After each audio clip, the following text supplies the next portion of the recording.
స్థాయి నుంచి కూడా పార్టీని ఎలా పటిష్టం చేయాలి, ఎలా స్ట్రెంథెన్ చేయాలి, దీనికి తగినటువంటి కార్యాచరణ ఆల్రెడీ మన నాయకుడు జగన్మోహన్ రెడ్డి గారు మొదటి నుంచి కూడా పరిస్థితులు మనం అనుకున్నట్టుగా అవలేదు, గవర్నమెంట్ వచ్చుద్ది అనుకున్నాము, పార్టీ గెలుస్తుంది అనుకున్నాము, అందరం కష్టపడ్డాము, ప్రతి ఒక్కరము మనం అధికారంలో ఉన్నాము, మనకు అన్ని విధాలుగా అన్ని వనరులు ఉన్నాయి, మనము ఇంత మంచి చేస్తున్నాము. ఎందుకంటే మనం గడప గడపకు మన ప్రభుత్వం కార్యక్రమంలో మనం తిరిగినప్పుడు ఎక్కడికెళ్ళు దాదాపు ఆల్మోస్ట్ 90% మనము అన్ని గడపలు మనం టచ్ చేసాము. అందరికీ ఆ ఇంటికి ఏ లబ్ధి చేకూరిందో మన పార్టీ అయినా కాకపోయినా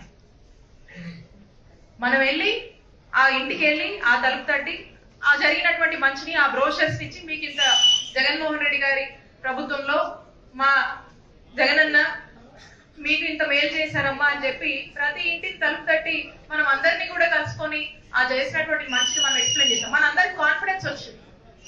అధికార పార్టీ ఎప్పుడైనా కూడా అధికారంలో ఉన్నప్పుడు గ్రామంలో ఆ జనం దగ్గరికి వెళ్ళి అంత ధైర్యంగా మేము ఇది చేశాము అని చెప్పేటువంటి ధైర్యము మన నాయకుడు అనేక సంక్షేమ పథకాల వల్ల చేసినటువంటి మంచి వల్ల చేసినటువంటి డెవలప్మెంట్స్ గురించి మనం వెళ్ళాము, మనం చెప్పాము.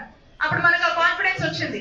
మనం మళ్ళీ అధికారంలోకి వస్తున్నామని ఖచ్చితంగా బలంగా నమ్మకం కష్టపడ్డాం. కానీ దురదృష్టం కారణాలు ఏంటో కానీ ఇలాంటి పరిస్థితుల్లో మనం ఉండాల్సి వచ్చింది. అయినప్పటికీ కూడా మన నాయకుడు మనకు జనాలు అంటుండొచ్చు 11 సీట్లే అదో ఇదో అని చెప్పేసి, కానీ మనకున్నటువంటి హార్డ్ కోర్ 40% ఓట్ షేర్ ఏదైతే ఉందో అది ఎక్కడికి పోలే, చెక్కు చెదరలే.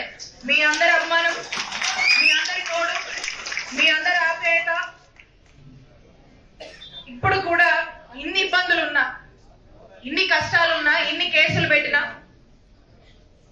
ఓ ప్రోగ్రామ్ అంటే చాలు సిఐ ఎస్ఐ ముందే ముఖ్య నాయకులు మీ అందరికి ఫోన్లు వస్తాయి, మీ అందరికి ఫోన్లు వస్తాయి. ఏంటి కార్యక్రమం, ఎందుకు వెళ్తున్నారు, ఏంటి, ఎంతమంది తీసుకెళ్తున్నారు, అది ఇది అని చెప్పేసి.